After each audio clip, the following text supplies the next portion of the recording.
안녕하세요. 반갑습니다. 자, 에듀윌 사시마국사 최한나입니다. 자, 여러분 오늘은요. 여러분들이 가장 또 헷갈려하고 이 부분 정리해달라고 여러 가지 요구가 올라왔던 바로 문화재 부분입니다. 정근의 문화유산을 싹 정리할 거예요. 그 사진과 함께. 한능검은 문화재 많이 나오는 거 아시죠? 자, 여기 교환은 뭘로 볼 수 있느냐 많이 물어보시는데, 자, 여러분들이 2주 끝장 교재 구매하시면 여기에 엄청난 부록이 딸려오죠? 바로 이 엔드노트. 엔드노트는 테마별로 정말 중요한 엑기스만 담은 부분입니다. 여기에 있기 때문에 여러분들 여기에 있는 또 사진과 문화재 사진과 한번 접목해서 연결하셔서 공부하시면 될 것 같아요. 사실 이 문화재 부분은 제가 너무 자세히 해드리고 싶은데 저희가 D-2 그 시간에는 할 게 너무 많기 때문에 문화재까지는 세세하게 설명 못 하잖아요. 이 영상으로 마무리하시면 될 것 같습니다. 오늘 문화재 한번 끝장내보도록 할게요. 자, 보시면은 탑부터 보도록 하겠습니다. 여러분, 탑 문제는 반드시 나온다는 거 아시죠? 사실 이 탑에서는 뭐가 정답인지 정답 문화재는 거의 정해져 있어요. 자, 보시면 뭐 미륵사지 석탑, 지금까지 발해 영광탑 다 많이 나왔었죠. 발해 영광탑은 뭐 탑의 특징을 묻는 것보다는 이게 발해다라만 알면 풀 수 있는 문제들. 자, 그 다음에 고려 경천사지 10층 석탑도 너무 많이 나왔죠. 뭐 원의 영향을 받았다. 그리고 이제 조선시대 원각사지 10층 석탑으로 이어진다는 거. 실제 사진 보도록 하겠습니다. 또한 이 탑들이 지역명과 여기가 부여에 있구나. 얘가 예를 들어 경주에 있으면 그러면 신라탑이구나. 뭐 이런 식으로 지역명과 국가를 연결해 주셔야 되고요. 자, 그리고 문화재 있는 지역에서 또한 여기서 문화재 문제만 나오는 것이 아니라 선지에서는 또 다른 사건을 접목해서 나올 수 있기 때문에 이 지역에서 나왔던 주요 사건도 알아두시면 좋겠죠. 자, 그럼 그렇게 어떻게 접목할 수 있는지 실제 문화재 사진 보면서 보도록 하겠습니다. 자, 보시면 여기 정림사지 5층 석탑이잖아요. 바로 부여예요. 아, 그러면 부여면은 수도를 부여로 옮긴 다음에 일이겠구나. 그렇겠죠? 자, 그러니까 사실은 이제 성왕, 무왕, 막판에 의자왕 그 시기입니다. 자, 그래서 정림사지 5층 석탑 같은 경우는요, 백제를 평정하고 나서 내가 백제를 평정했다 자랑하기 위해서 당의 소정방이 거기다 낙서처럼 막 기록을 해놨어요. 그래서 옛날에는 평제탑이라고 부르기도 했습니다. 그래서 평제탑이 그런 내용이구나 알아두시고, 그 다음에 제일 많이 출제되는 거 바로 익산 미륵사지 석탑이에요. 자, 빈출 그럼 꼭 기억하시기 바랍니다. 탑이 되게 높구나 뭐 이렇게 봐주시고, 자, 익산 같은 경우에는 이제 무왕이 익산으로 이제 수도로 옮기려고 막 시도를 하죠. 그래서 여기는 무왕과 관련해서도 충분히 출제가 될 수 있습니다. 자, 그리고 금제사리 봉안기에서는 무왕의 부인이었던 뭐 사택적턱의 딸 뭐 이런 식의 내용도 나왔다라는 거 아주 중요하죠. 자, 그 다음에 경주로 가보도록 할게요. 자, 경주 같은 경우에는 분황사 모전석탑입니다. 이 모전이라는 건 무엇이냐면 실제로 벽돌을 꾸은 것이 아니라 돌을 벽돌 모양으로 다듬어서, 석재를 벽돌 모양으로 다듬어서 쌓은 건데요. 요것도 조금 어렵게 나온다면 선덕여왕과 관련해서 나올 수도 있겠죠. 경주 분황사 모전석탑, 벽돌 모양으로 돌을 쌓은 거다. 요 세 개 탑 너무 중요하죠. 백제 마지막 신라가 되겠죠. 자, 그 다음에 이제 통일신라로 넘어오면 가문사지 3층 석탑이 있어요. 여러분, 문무왕은 어디다가 화장했죠? 어디다가 화장한 그걸 뿌렸죠? 수중릉이 있었잖아요. 문무왕의 수중릉이 있고, 그리고 나서 그게 이제 물길이 들어와서 용이 거기까지 들어온다, 가문사지까지 들어온다라고 그렇게 설계를 했고, 어떻게 보면은 신문왕이 자기 아버지를 위해서, 문무왕을 위해서 만든, 원래 이제 무덤이 있으면 그 옆에는 그 무덤을 위해, 그 아버지를 위해서 비는 원찰이 있거든요. 뭐 그런 식으로 문무왕의 원찰이라고 할 수 있습니다. 가문사지 3층 석탑은 신문왕 때 나오는데요. 신문왕과 관련해서는 여러분들 별표가 2개, 나올 게 너무 많죠. 신문왕이 빈출왕이잖아요. 뭐 우리가 막 노급을 폐지하고 관료전 지급하고 노급 폐지, 뭐 국학 설립해서 너무 많이 나오기 때문에 요 문화재를 알려주고 이것을 설립한 왕의 업적을 묻는 문제 충분히 나올 수 있습니다. 그래서 가문사지 3층 석탑, 그리고요, 여러분들이 가문사지 3층 석탑하고 불국사 3층 석탑 뭐야 너무 비슷해 라고 생각할 수 있잖아요. 힌트 드릴게요. 가문사지는 뾰족해요. 맨 위에 뾰족. 보이시죠? 하지만 이 불국사 3층 석탑, 우리가 흔히 석가탑이라고 하는 것은 위에 여기 상륜부 부분이 아주 정식이 많이 되어 있습니다. 가문사지가 뾰족, 그리고 쌍탑이에요. 자, 그 다음에 불국사 3층 석탑에서는 무구정광대다라는 이경이 나왔다라는 거 아주 중요하죠. 현존하는 가장 오래된 목판 인쇄본입니다. 인쇄물, 책이라는 거죠. 이렇게 약간 두루마리처럼 되어 있어요. 자, 그 다음에 불국사 다보탑, 요거 두 개 나오면 통일신라구나, 우리가 알고 있는 불국사에 있는 두 탑이죠. 그 다음에 이제 안동에는 법풍사시 7층 전탑이 있어요. 이거 실제로 가보면 꽤 높거든요. 법풍사시 7층 전탑은 옆에 옛날에는 철도가 있으면 이번에 철도를 없앴어요. 그래서 이제는 더 이상 이렇게 옆으로 이렇게 기울이지 않을 것 같습니다. 자, 그리고 안동에서 중요한 거는요, 이 지역에서 혹시 뭐 나올 수 있을 만한 것은 뭐 임청각 하나 기억해 주시면 좋을 것 같습니다. 왜냐면 임청각이 초대 국무령 이상용의 생가거든요. 독립운동가로 나올 수 있기 때문에 이상용 같은 경우에는 국민대표회의 이후에 이승만을 탄핵하고 나서 박은식을 2대 대통령 추대하고, 그리고 나서 박은식이 내가 너무 늙었으니 국무령제로 하자. 자, 그래서 국무령제 때 초대 국무령으로 이상용을 추대했다라는 거, 그것만 조금 기억해 주세요. 이상용이란 인물. 자, 그리고 나서 밑으로 내려오면 이제 또 발해의 탑입니다. 자, 발해의 탑 같은 경우는 이 발해 영광탑은 영광탑이라던가 이불병자상이라던가 이거를 알려주고 발해에 대해서 묻는 문제가 주로 나오는 유형이에요. 그래서 요게 영광탑인 것만 알면 돼요. 이 사진이 보면 아, 이거 발해 영광탑, 뭔가 크다. 이거 실제로 보면 사람은 요만하거든요. 겁나 커요. 그래서 아, 진짜 크다. 이게 지금 입구잖아요. 사람이 들어갈 수 있는 입구인데 엄청 큰 거거든요. 그래서 아, 되게 크다. 발해 스케일이다. 이런 식으로 정답 빈출 많이 나오는 부분입니다. 그래서 발해 영광탑, 다음 중 뭐 발해의 탑은 이렇게 심플하게 나오기도 하고, 이 영광탑을 보여주고 발해에 대한 설명을 뭐 고르는 거, 뭐 이 탑에 관련된 나라와 옳지 않은 것은 뭐 이렇게 나올 수 있겠죠. 자, 그 다음에 고려에서 주로 많이 나오는 탑, 바로 이 두 개의 엄청 높은 탑입니다. 바로 월정사 8각 9층 석탑과 경천사지 10층 석탑인데요. 사실 이 중에서는 경천사지 10층 석탑을 고르는 문제가 주로 나오는데, 월정사 8각 9층 석탑은 팔각 모양이라는 부분에서 송의 영향을 받았어요. 자, 그 다음에 여기 보시면 개성, 고려, 경천사지 10층 석탑 같은 경우에는 대리석으로 되어 있으며 이 10층이라는 것이 원의 영향을 받았습니다. 이제 왜냐면 우리가 보통 3, 5, 7 홀수로 가는데 10층은 원의 라마교의 영향을 받은 거거든요. 10원으로 생각하시면 돼요. 10원짜리. 그래서 10원, 10층, 원나라, 팔각은 송의 영향. 그래서 월정사 8각 나오면 송, 그리고 경천사지 10층 나오면 10원. 요거 너무 중요합니다. 그리고 요것을 그대로 본따 가지고 비슷하게 만들죠. 바로 원각사지 10층 석탑인데요. 자, 요거는 세조 때 만들게 됩니다. 그리고 요것을 만든 그 위치, 이것을 놓은 위치가 지금 탑골공원이잖아요. 그렇기 때문에 원각사지 10층 석탑이 있고, 그리고 이곳에서 3.1운동이 일어났다까지 같이 알아두시면 될 것 같아요. 그래서 이렇게 연관된 사건까지 알아두시면 웬만한 문제 다 푸실 수 있을 겁니다. 자, 그럼 불상으로 넘어갈 건데요. 불상 같은 경우에는 우리가 이제 삼국시대부터 통일신라 때까지는 꽤 균형미가 있어요. 석굴암 너무 잘 만들었거든요. 하지만 고려는 머리 큰 불상, 비례 폭망 막 나오기 시작합니다. 자, 그래서 삼국부터 남북국 시대 정답 문화재에 정해져 있다라는 거, 주로 많이 나오는 문화유산 서산마애열에 서산마애열의 막 백제미소, 서산마애열의 금동 영가 7년명, 금동 미륵보살, 그리고 이불병자상이 제일 많이 나온다는 거 실제로 사진으로 보고 설명해 드릴 거고요. 고려에는 이제 이 이따만한 석탑, 엄청 머리 큰 불상 나온다는 거, 그리고 문화재에 있는 지역에서 있었던 주요 사건도 다시 한번 복습해보자. 자, 그러면 금동 미륵보살 방가사유상 같은 경우에는 사실 삼국 공통으로 나타나는 부분이에요. 요거 같은 경우는 일본의 고려사 목조 방가사유상이랑 쌍둥이 방가사유상이죠. 자, 걔네가 우리가 따라했다고 그랬지만 결국에는 그 목조 방가사유상의 그 새끼손가락에 부러져가지고 그 목재를 봤더니 그 목재가 적송이어서 우리나라에만 또 있는 소나무였습니다. 자, 그래서 어쨌든 금동 미륵보살 방가사유상을 고려사 목조 방가사유상에 따라한 거겠죠. 그래서 금동 미륵보살 방가사유상 나오면 삼국시대로 해서 문제 푸시면 되겠고요. 요거는 너무 중요해요, 여러분. 고구려의 금동연가 7년면 열의 입상은 정말 자주 나옵니다. 고구려의 입상으로 이 뒤에 광배부터 해가지고 이게 아주 정교하게 잘 만든 문화재예요. 너무너무 중요합니다. 그래서 고구려, 요게 나오면 이건 고구려다. 그렇게 해서 문제 푸시면 되겠고요.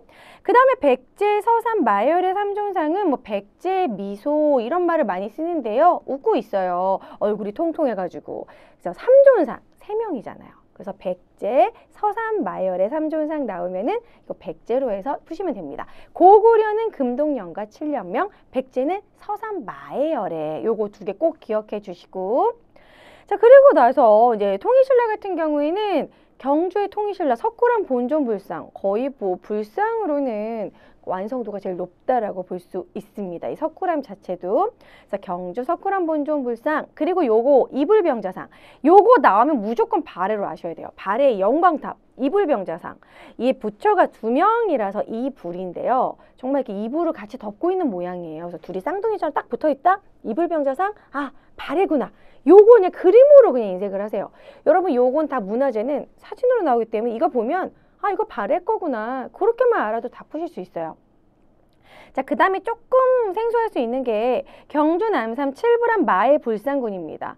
여기 같은 경우에는 이렇게 원형이 좀 그렇게 좀 반쪽만 이렇게 깎아가지고 큰 이렇게 돌에다가 이렇게 새긴 것인데요. 이게 나오면 아, 이거 경주 지역에서 나온 것이다. 신라와 관련된 거겠죠. 통일신라 경주 남산 칠불암 마의 불상군도 있구나. 요거랑 아까 서산마애랑 구별만 좀 해주시면 돼요. 그리고 정말 최다 빈출 머리 큰 불상 나왔습니다. 고려 논산 관촉사 석조 미륵보살 입상인데요. 자, 여기 같은 경우에는 이제 비율이 일단은 조금 아쉽죠. 고려 때는 왜 이렇게 이런 비율의 불상이 나오느냐? 고려 때는 호족들이 너도 나도 그 지역에서 자기의 권력을 과시하기 위해서 막 만들었어요. 그러다 보니까 막 비율이라든지 그런 부분에서 조금 아쉬울 수밖에 없고 크기로 해결을 합니다. 그래서 이렇게 크게 만든 거죠. 여기 같은 경우에는 이 논산이라는 부분에서 우리가 좀 기억을 해서 뭐 동학을 좀 생각을 해볼까요? 동학에서 이 남접과 북접이 만나서 논산에서 집결해서 우금치 전투로 이어지는 그런 부분, 논산 그것만 좀 기억해 주시고. 자, 그리고 나서 이제 얘네들도 은근히 많이 나왔어요. 고려 파주 용밀이 마의 이불. 자, 보시면 파주 용밀이 마의 이불이에요. 2명이에요. 머리 2개. 파주와 여기 안동의 구별은요. 파주는 머리 2개, 안동, 이천동 이 마열의 입상은 하나입니다. 그래도 저는 개인적으로 안동께 훨씬 좀 얼굴이 잘생겼다고 보여요. 자, 그래서 요거는 제비불이라고도 불렀던 안동, 이천동 혼자 있죠. 혼자 머리만 동동. 그래서 안동, 이천동, 동동. 한 명, 머리 1명? 그럼 안동. 기억하세요, 여러분. 파주 용밀이는 마의 이불이에요. 이불이면 무조건 부처상이 2개, 머리 2개. 그렇게 해서 좀 2개를 헷갈리니까 구별해 주시면 되겠습니다. 안동 같은 경우에는 아까 진전사지 7층 전탑도 있었죠. 자, 그리고 고려 영주 부석사 소조열의 좌상. 요거는요, 고려에서 만든 것 중에 가장 비율이 완벽하다고 볼 수 있습니다. 왜냐하면 통일신라의 불상을 조금 이어서 고려에서 만든 불상 중에서는 그나마 잘 만들었다. 그리고 이거는 부석사랑 관련해서 나올 수 있겠죠, 여러분? 영주 부석사 하면 이따가 뒤에서 건물 볼 건데 배울림 양식, 그리고 주심포 양식 해서 자주 나오는 건물이잖아요. 그 부석사, 그 유명한 부석사에 있는 것이다. 자, 영주 부석사 소조 열의 자상, 그리고 이 부석사 같은 경우에는 이 부석사 자체는 우리 의상이 만듭니다. 그리고 나서 이 부석사의 이 무량수전은 나중에 고려 때 추가로 지어진 거죠. 그래서 부석사는 의상 기억해 주시고 소조 열의 좌상, 부석사 무량수전과 같이 기억해 주시기 바랍니다. 자, 이제는 사찰과 궁궐을 한번 살펴볼 건데요. 사찰, 절이 나온다면 보통은 고려, 그리고 건물이 나온다면 이제 그런 고려나 조선인데 조선 같은 경우에는 힌트가 있어요. 다층이에요. 2층, 3층, 5층, 목탑 이렇게 나옵니다. 그래서 층이 여러 개다. 고려 때는 무조건 단층입니다. 조선시대도 중기에서 후기로 갈수록 다층이 나오는데 이 다층은 안에는 뚫려 있어요. 뭔가 웅장하게 보이기 위해서. 그리고 이 지역명하고 좀 나라를 연결을 해가지고 좀 암기를 해주시고 궁궐별, 이따가 궁궐 설명해 드릴 건데 궁궐의 특징도 꼭 알아두시기 바랍니다. 유네스코 문화유산 많이 나와요. 자, 그러면 먼저 이 세 개, 여러분들 요거는 많이 나와서 많이 보셨을 거예요. 봉정사, 부석사, 수덕사. 어떻게 보면은 고려에서 가장 많이 나오는 건물 3인방이라고 할 수 있는데요. 안동 봉정사 극락전 같은 경우에는 가장 오래된 뭐 최고, 그 옛고자 해가지고 가장 최고의 건축이다 이런 말을 합니다. 자, 그래서 가장 오래된 건축, 목조 건축 중에서는 가장 오래된 건축이고요. 안동 봉정사 극락전. 그래서 주심포 양식, 배을림 양식이라고 나와 있어요. 자, 그럼 주심포는 무엇이냐? 여기 가운데가 사진 잘 나왔으니까 보면은 기둥 위에, 공포가 기둥 위에만 있는 겁니다. 이게 바로 주심포 양식이에요. 자, 옆에 보시면 영주, 부석사, 무량수전도 역시 주심포 양식으로 되어 있고 고려 때는 주심포 양식이 거의 주를 이룹니다. 자, 그리고 배을림은 빵빵 요렇게 약간 무다리 느낌으로 빵빵하게 만든 거예요. 근데 멀리서 보면 그게 일자로 보이거든요. 안정감 있게 보입니다. 그리고 여기 아까 봤었던 그 금동 소조 열애 좌상이 있었죠. 자, 그리고 예산 수덕사 대웅전 역시 주심포 양식이고 배을림 기둥으로 되어 있다라는 거. 특히 이 예산 수덕사는 이제 가서 보면은 되게 담백하게 건물이 되어 있어요. 맛배 지붕으로 되어 있죠. 자, 그리고 넘어가면 여기서 유일하게 한 가지만 기억하시면 됩니다. 다포 양식은 성불사만 들어가요. 이거는 이제 북한에 있는 건데 사리원, 성불사, 응징전 요것만 다포입니다. 지금 사진상에선 잘 안 보이지만 다포 양식은 여러분 숭례문 생각하시면 돼요. 기둥 외에도 다 공포가 엄청 화려하게 있어요. 그래서 딱 봤을 때 조금 머리가 무거워 보인다 그런 느낌이 들거든요. 그래서 기둥 외에도 화려하게 공포가 있으면 공포가 다 있다. 다포, 마늘 다자, 그래서 다포거든요. 그래서 그렇게 성불사 나오면 다포 양식 기억해 주시면 되겠습니다. 자, 그럼 조선으로 넘어갈게요. 자, 조선시대는 제가 뭐라고 그랬어요? 다층 기억하시라고 그랬죠. 다층. 자, 그 중에서 특히 이 법조사 팔상전은요 정말 자주 나오는데 얘는 심지어 목탑이에요. 목조탑. 그러니까 건축처럼 보이지만 목조탑입니다. 그 목조탑으로는 남아있는 것 중에 유일하게 가장 크고 또 가장 오래됐습니다. 자, 그래서 법조사 팔상전은 목조탑이라는 거 가장 오래된 5층 목조탑이다. 자, 요거 중요하고요. 어쨌든 다층 건물처럼 되어 있죠. 안에는 다 비어 있습니다. 그 다음에 조선 후기 김제 금산사 미륵전 요거는 3층이에요. 역시 안에 들어간 비어 있고요. 비어 있다는 소리가 뭐냐면 막 계단으로 1층, 2층, 3층이 아니라는 거예요. 안에는 통으로 되어 있어요.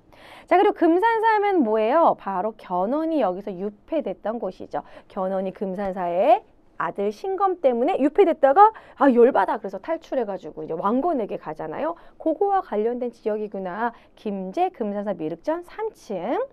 그래서 3층 같은 경우에는 뭐 굳이 이거를 기억을 하려면 금삼사, 저는 금산사의 산을 3으로 생각해서 금산 3층 이렇게 해서 좀 구분을 했거든요.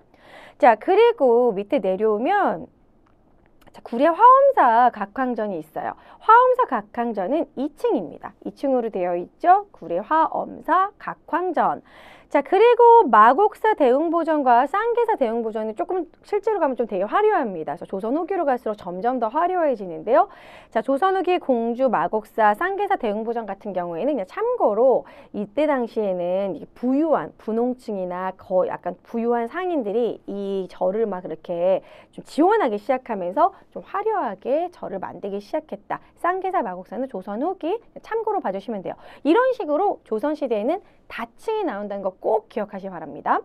자, 그 다음에 이제 우리 문화유산과 관련된 또 궁궐을 한번 설명을 할 건데 일단 뭐니 해도 경복궁, 우리나라의 대표적인 법궁으로 대표궁이라는 소리예요. 법궁. 그래서 너무 중요합니다. 근데 안타깝게도 경복궁이 유네스코가 안 된 건 일제강점기 때 너무 많이 훼손됐기 때문이에요. 임진왜란때 불탔지. 일제강점기 때 훼손이 왜 많았냐면 여기서 조선물산 공진회를 열었어요. 요거 그냥 엑스포 같은 망고 박람회 같은 거예요. 거기다가 막 이런 여러 가지 물산을 막 이렇게 전시해 놨는데 그때 정각 훼손이 심했다.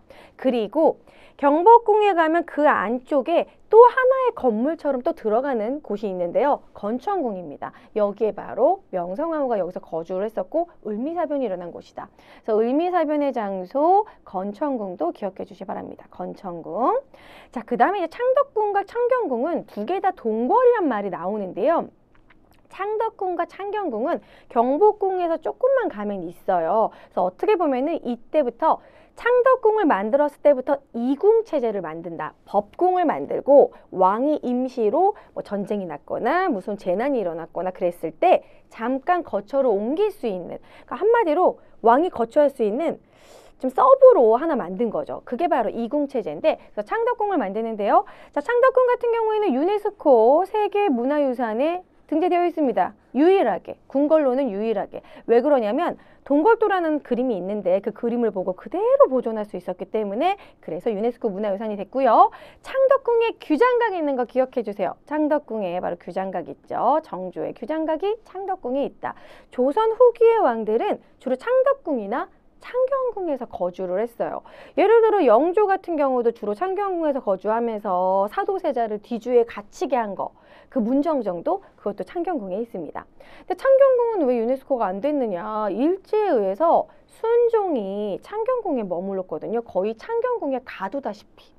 그래서 이제 일본이 순종을 위해서 동물원을 만들어주겠다 뭐 이런 식으로 하면서 진짜 이 창경궁을 동물원으로 만들었어요. 여러분 부모님 세대나 할머니 할아버지한테 물어보면 창경원이라고 말을 해요. 그때 당시 이제 우리나라 최초의 동물원입니다. 동물원 뭐 거기서 막 배 타고 이런 식의 유원지로 만들어 버렸어요. 그래서 일제에 의해서 창경원으로 격화됐기 때문에 역시나 정각 훼손이 너무 심해서 문화유산은 되지 못했다. 유일하게 문화유산이 된 건 창덕궁. 자, 그리고 경복궁은 법궁 기억해 주시고 창경궁은 예전에 창경원으로 많이 훼손됐다는 그런 부분 기억해 주시면 될 것 같아요. 자, 그리고 또 그 다음에 경복궁 다음으로 또 최다 빈출이라고 할 수 있는 게 바로 덕수궁입니다.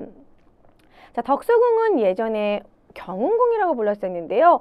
예전에 뭐 또 정릉궁, 행궁이라도 불렀었고 아관파천 이후에 고종이 여기로 옵니다. 왜 여기로 왔을까요?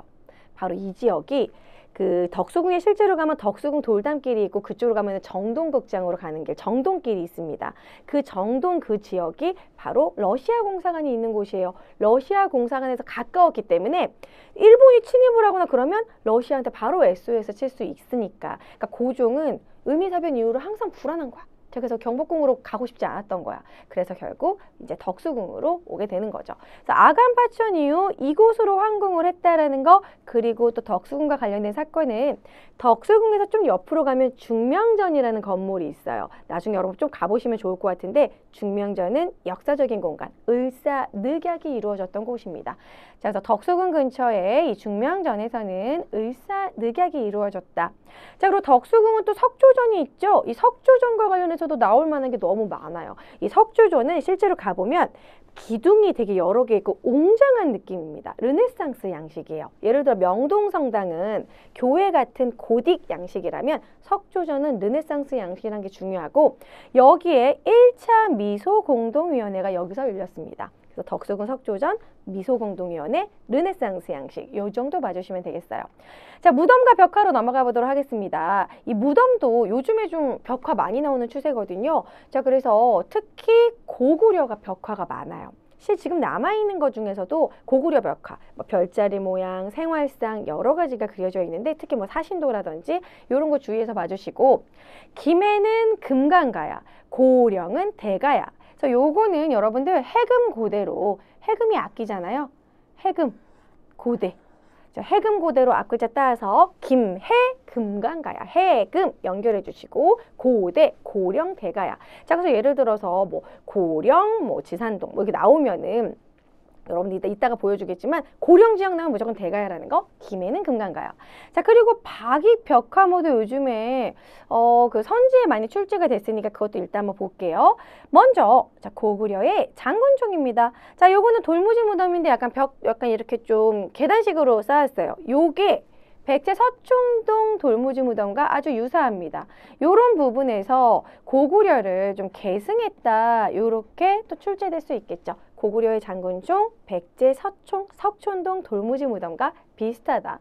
자, 고구려의 강서대묘 너무 중요합니다. 요거는 뭐 사실 거의 뭐 빈출이라고 할 수 있는데, 이 강서대묘는 이 사신도가 이제 도교의 영향을 받았다. 우리 도교 문화재 외웠었잖아요. 금동대학로, 산소무늬 벽돌, 사신도 요거 세 가지. 그리고 굴식 돌방 무덤이다. 굴식 돌방 무덤. 자, 그 다음에 이 굴식 돌방 무덤은 아시다시피 돌방이 있기 때문에 벽화가 존재한다. 그리고 무용총은 무용도 유명하죠. 역시 굴식 돌방 무덤. 무용하고 있죠. 이 위에 있는 사람들. 자, 그 다음에 밑에 내려오면 이제 씨름도입니다. 자, 씨름도 같은 경우에는 실제로 씨름을 하고 있어요. 근데 이 씨름도의 이 사람 얼굴이 약간 서역인 얼굴을 하고 있어요. 그래서 아마 이 사람들이 서역에서 온 사람이지 않을까 보고 있고, 요거 좀 재밌는 거 있는데 여기 나무 밑에 이 곰이 있거든요. 곰하고 호랑이 있어서 당군 이야기 어필하는 그런 부분도 있고요. 자, 각저통, 각저총, 씨름도. 요거 나오면은 고구려구나. 그렇게 해서 문제 푸시면 되겠죠? 자, 그 다음에 고구려 수산리 고봉벽화 교회도인데요. 여러분 잘 안 보이시겠지만 여기에 사람이 이따만하게 주인이 있고 옆에 지금 이렇게 무슨 양상 같은 거 씌워주고 있고 사람이 요만하게 있어요. 사람의 크기로 계급을 나타냈습니다. 높은 사람, 신분을 나타낸 거죠. 높은 신분이면 크게, 낮은 신분이면 낮게 그렸고, 이게 교회도. 그 다음에 역시 뭐니 해도 최다 빈출은 백제 무령왕릉이죠. 이 무령왕릉 같은 경우에는 제가 이거 잘 모르겠다. 그러면 도서관처럼 막 책을 막 쌓아놓은 것처럼 보였다. 그러면 무령왕릉이다. 벽돌무덤이죠. 자, 벽돌무덤인 무령왕릉은 벽돌무덤이기 때문에 중국 남조의 양과 교류했다라는 거. 중국 남조와 교류했다라는 거에 하나의 증거죠. 이때 당시 중국이 벽돌무덤이 유행했었거든요. 그래서 백제 무령왕릉. 그리고 여기 묘지석이 나왔기 때문에 이 묘의 주인을 알게 됐다라는 거예요. 그래서 무령왕릉 나오면 이 무령왕에 대해서 물어볼 수 있는 거 너무 많죠. 22담로에 왕족을 파견하였다. 무령왕이 막 이렇게 중흥을 꿈꿨다. 이런 내용. 자, 그 다음은 또 보시면 아까 이 김해와 고령 말씀드렸죠. 김해, 대성동, 고봉군. 김해 나오면 금강가야. 그죠? 해금 생각해 주시고, 고령 나왔어요. 고령 지산동? 그럼 대가야. 근데 사실 요거는 무덤 사진이 나와도 무덤 사진으로는 몰라요. 그렇기 때문에 지역명이 반드시 나옵니다. 그랬을 때 김해 나오면 무조건 금강가야. 김해가 바닷가 쪽이에요. 옛날 변한 지역. 그 다음에 고령 나오면 좀 내륙으로 들어가거든요. 고령은 대가야. 고대 이렇게 기억해 주시기 바랍니다. 그리고 최근에 2번이나 나왔던 고려 밀양 박익 벽화문인데요. 요거는 거의 고려부터 조선 초까지 그러한 생활 양식을 여기서 볼 수 있습니다. 그래서 이거는 나오면 이게 뭐지? 이것만 아시면 돼요. 왜냐면 요거는 정답으로 요걸 고르는 문제보다는 정답이 아닌 선지로 주로 출제가 됐거든요. 그래서 밀양, 박익, 벽화모. 이거는 좀 그림이 벽화가 만화 같다 이런 느낌 들으면 박익 벽화모다 이렇게 기억해 주시면 될 것 같아요. 자, 그럼 이제 마지막에는 이제 거의 막바지인데요. 그림 살펴보겠습니다. 조선 전기와 후기 그림 비교하면은요. 전기는 거의 목묘도원도에서 나와요. 안견의 목묘도원도, 안평대군의 꿈을 그린 거죠. 그리고 주요 인물의 호, 단원, 김홍도, 신윤복은 혜원, 신윤복 요런 거, 정선, 겸재정선 이런 거 기억해 주면 되겠고, 안견의 목묘도원도 요렇게 생겼다라는 거. 여러분 요거는요. 목묘도원도와 인한제도만 좀 구분해 주시면 돼요. 목묘도원도는 뭔가 흐리흐리해요. 정말 꿈속의 그런 그림 같습니다. 그래서 이 목묘도원도 좀 눈으로 익히시고요. 그 다음에 이 강희안의 고사관수도 같은 경우에는 이거를 고르는 문제는 안 나오겠지만 누가 이렇게 귀엽게 이렇게 앉아 있잖아요. 그러면은 강희안의 고사관수도입니다. 그 다음에 심사임당의 초충도 이렇게 수박 그리고 나비 있잖아요. 심사임당은 나비를 그렇게 많이 그렸어요. 그럼 여기 나오면은 율곡이의 어머니, 조선 전기로 보시면 되겠고, 자, 조선 후기로 가면 바로 인왕제색도, 금강전도, 바로 진경찬수화가 나옵니다. 정선의 금강전도도 그렇지만 요게 크니까 요 사진으로 볼게요. 정선의 인왕제색도 같은 경우는 너무 중요한 게 요게 진경산수화입니다. 진경산수화 같은 경우에는 중국의 북종화와 남종화를 우리가 자주적으로 둘이 절충해서 북종화의 선, 남종화의 이런 20개 이런 식의 명암으로 해가지고 이렇게 표현을 한 거예요. 마치 구름이 낀 이런 부분을 명암으로 해가지고 이게 약간 여백의미를 이용해서 아주 자주적인 그런 식의 그림이라고 할 수 있습니다. 그게 진경산수하고 인왕제색도. 자, 보시면 인왕제색도와 아까 목묘도원도 구분되실 거예요. 목묘도원도 좀 흐리흐리하고 길쭉한 그런 막 정말 꿈속의 모습 같다면 인왕제색도는 진짜 인왕산이에요. 그래서 인왕산 느낌 납니다. 자, 그 다음에 강세항의 영통동구도 같은 경우에는요, 약간 푸르스름한 느낌 나죠? 그죠?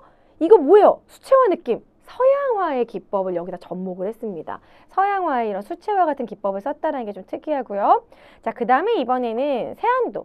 세안도는 이걸 막 잘 그렸다라는 느낌보다는 여기에 쓰여져 있는 그런 스토리가 중요해요. 이거 세안도는 김정희가 완전 진짜 남들이 챙겨주지도 않고 제주도로 유배 갔을 때 자기의 제자가 되게 어려운 책을, 외국 책을 이렇게 구해줘가지고 고맙다고 이런 식으로 보답으로 이 세안도를 그려준 겁니다. 그래서 세안도가 보면 거기에 집 하나가 있어요. 이게 김정희가 여기서 유배지에서 자기가 거주했던 집입니다. 그래서 그때의 모습을 그린 거니까 무슨 집이 생뚱맞게 있다. 아, 그러면은 김정희가 유배 간 그 제주도의 집이구나. 자, 그래서 김정희의 세안도 기억해 주시고, 김정희는 역시 추사 김정희 유명하죠. 추사체. 북한산 순수비를 실제로 이렇게 연구해서 이것이 진흥왕이 만든 것을 증명했습니다. 그래서 금석과한록 아시죠? 금석과한록과 관련해서 기억해 주시고, 자, 이번엔 풍속화 보실게요. 자, 조선 후기 단원 김원도의 풍속화. 김원도의 풍속화는 좀 해악이 느껴지는 그런 역동적인 풍속화죠. 씨름을 한다든지 무동이라든지. 하지만 혜원 신윤복은 포인트가 뭐예요? 기생을 많이 그렸어요. 여자라든지 기생, 좀 서울에서의 모습을 많이 그렸습니다.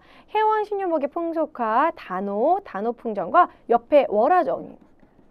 이 월화정인 같은 경우에는 달이 있죠. 그래서 달 밑에, 어두운 달 밑에 두 남녀가 몰래 만나고 있는 거. 요런 애정 느낌 나오면 신윤복이에요. 혜원, 신윤복.